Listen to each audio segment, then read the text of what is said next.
Okay, so basically I'm just going to call this the acids and bases roundup. So all we're going to talk about is the last few things that we have yet to mention with this. Look at that, beautiful. Hey now. So let's just review here a little quick. Strong versus weak. Okay, and we got to think back. This has to do with equilibrium, right? And it's how much dissociation, right? Essentially, we have when we dissolve acid into water, right? With something like hydrochloric acid, you get basically 100% dissociation. So the K value is cranked all the way over towards the products, right? With something that's a little weaker, like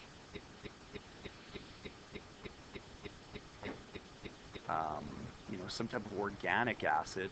I believe that's acetic, but don't quote me on that. So what you end up with here is you get kind of this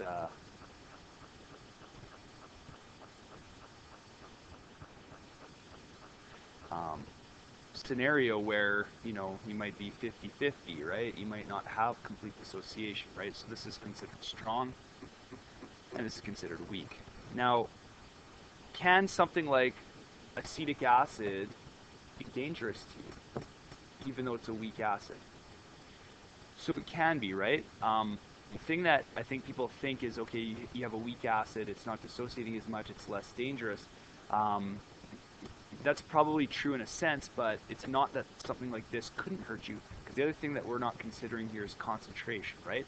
What is our, if I were to say take 0.001 molar HCl, okay, so basically I'm putting, 0.001 moles for every cubic decimeter into water, and that's going to produce something with a pretty low pH, or a pretty okay pH, right? Can we actually figure out what the pH would be of something like this? Is there a way to do that? How can we do that? So 1 times 10 to the negative 3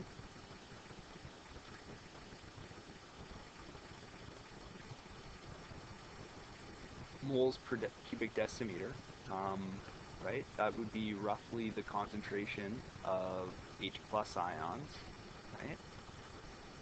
So if we were to draw it like this, roughly the concentration of H plus ions would be that. So that would translate to what sort of pH do you think?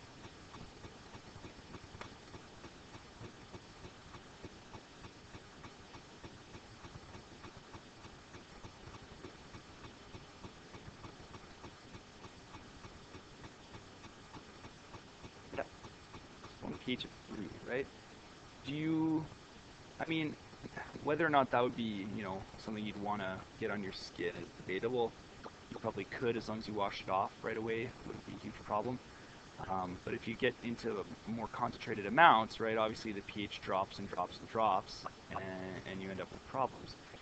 Can you find vinegar with a pH of 3? Yeah, vinegar probably is a pH of 3 right out of the bottle. So a really diluted strong acid and a more concentrated weak acid could end up very easily with the same pH.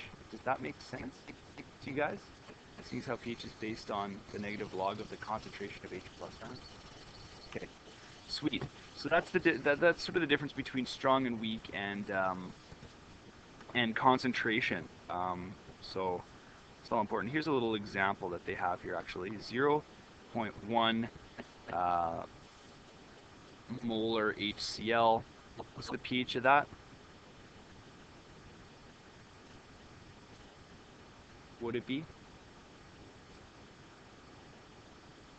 Good. pH of 1. Does everyone know why its pH is 1?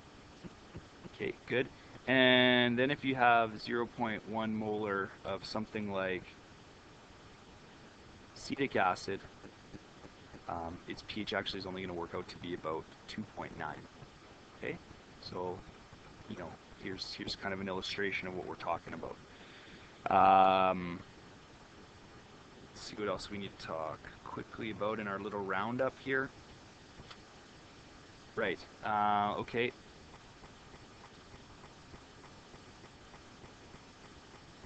Let's talk about types of acids quickly. So, um,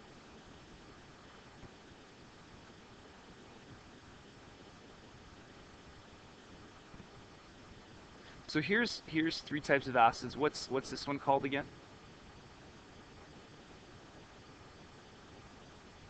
And if you'll notice, when we dissolve hydrochloric, each molecule of hydrochloric acid can donate 1 proton to the mixture. This is sulfuric. It can donate 2. And this is phosphoric. And it can donate 3, right? So we call this a monoprotic acid, a diprotic acid, and a triprotic acid. Pretty sure there's no quadruprotic acids, at least that I know of. Okay. So you have to look at that if you're, say, in the lab and you want to dilute, or you want to say, you know, you want to dilute some acid out, and you're kind of trying to shoot for a certain pH. You have to remember this is a strong acid, and it's donating 2 protons for every, you know, 1 proton that this would donate for the same amount of acid, right? So that has to factor into your calculations. Or if you're doing calculations on a test, you have to recognize, you know, the molar ratios of acid to, say, water or whatever it is that you're doing. Or if you're trying to neutralize this, right? For the, you know, the same concentration, you're going to need twice as much base to neutralize it. So far, so good. Makes sense. And there's also this concept of amphiprotic acids, or these are not really acids. Amphiprotic. What do you think the word amphiprotic means? Does anyone have an idea as to what that word might mean?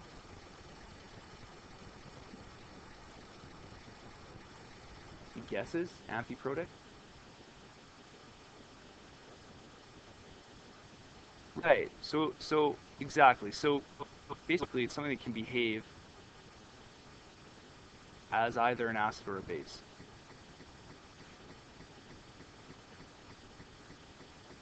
And I think way back when we talked about periodic trends and the oxides as you go from left to right across the periodic table, and how they go from um, basic to amphiprotic to acidic. So you go from left to right. Remember talking about that way back when? It's something you had to memorize in periodic trends. Well, anyway, when you're studying for your exam, hopefully it'll come up again. Okay. Behave as either acids or bases. So for example, water does this, right? Water can act as a proton acceptor, or water can act as a proton donator, right? So this is H plus in, and this is H plus out. Okay, so there's an example of amphiprotic capabilities. Here's another one. Right, remember sulfate is a 2 negative ion, so something like this, right, which has lost one of the 2 protons, is amphiprotic. It can gain back a proton, right? Or it could donate another proton out.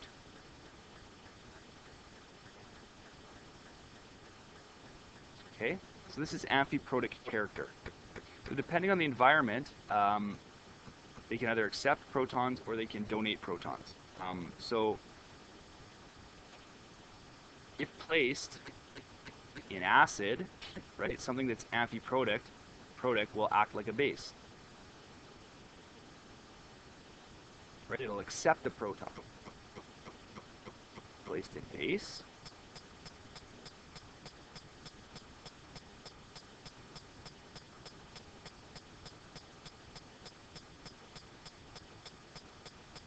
Okay, I think that's all we really need to talk about there.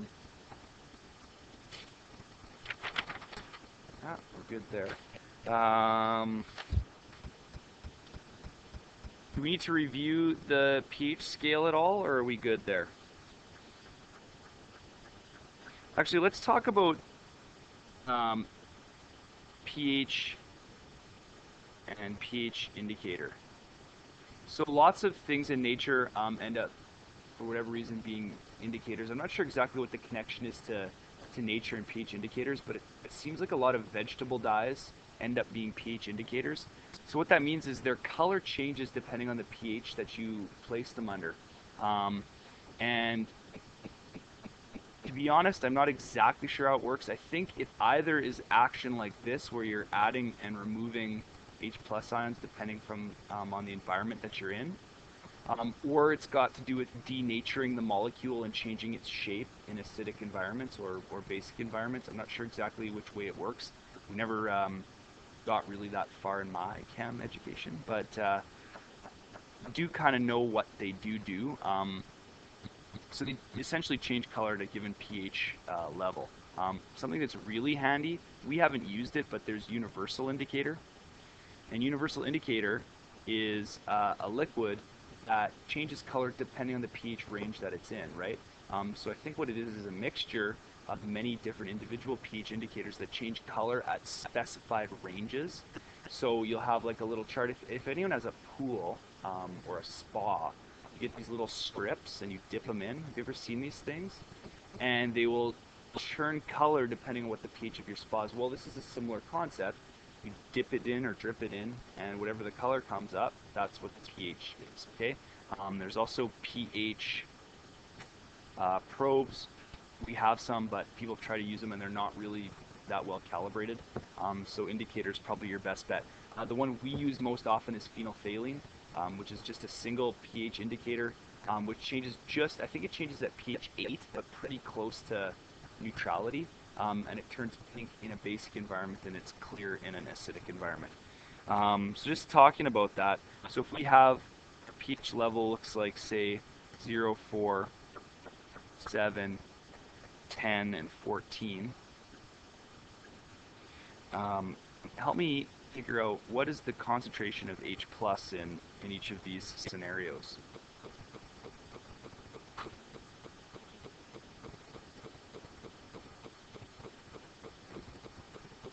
10 to the power of 1, yeah. 4,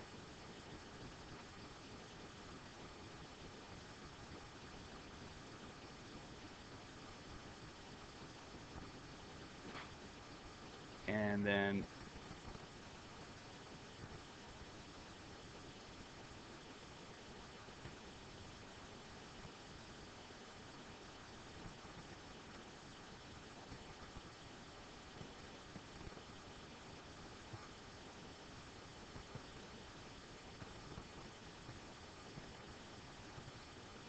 okay, so we would describe this as very acidic, this is very basic,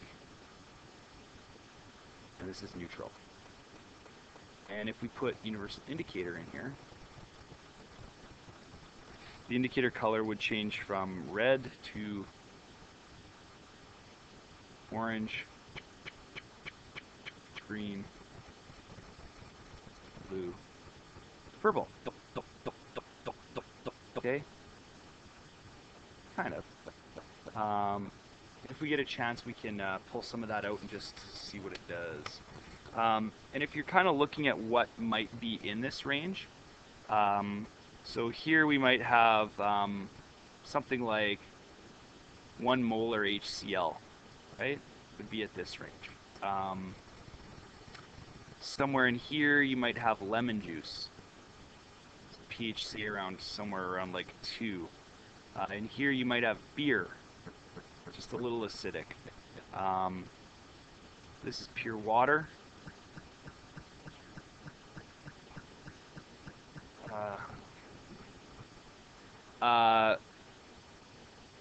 Here's blood. Blood in the ocean have the same pH, by the way. Interesting.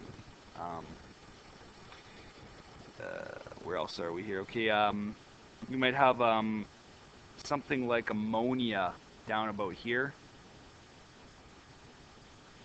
and 1 molar NaOH way down here at the bottom.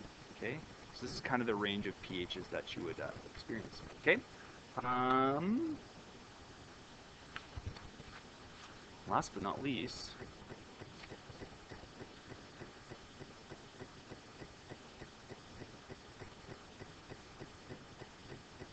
strong, concentrated, and corrosive.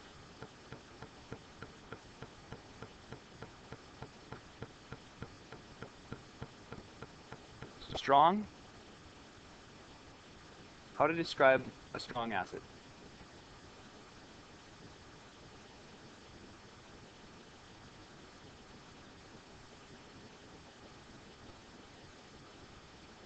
Good. Can I have a non-corrosive strong acid situation? Right. Its concentration is super low. So the concept of concentrated, just high number of moles of acid diluted. Okay, corrosive. This means chemically reactive. So to a certain extent, right, all acids are chemically reactive. We reserve corrosive to mean that it's going to be chemically reactive to the point where, you know, if you put, say, like a nail in it, it's going to corrode it very quickly. Or if you get it on your skin, it's going to cause you chemical burns.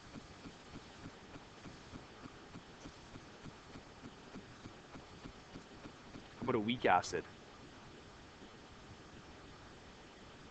Low, right? H plus dissociation from anion.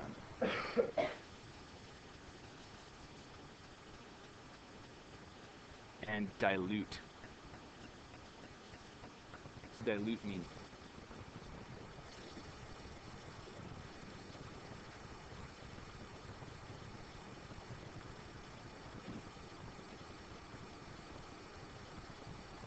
Okay, good.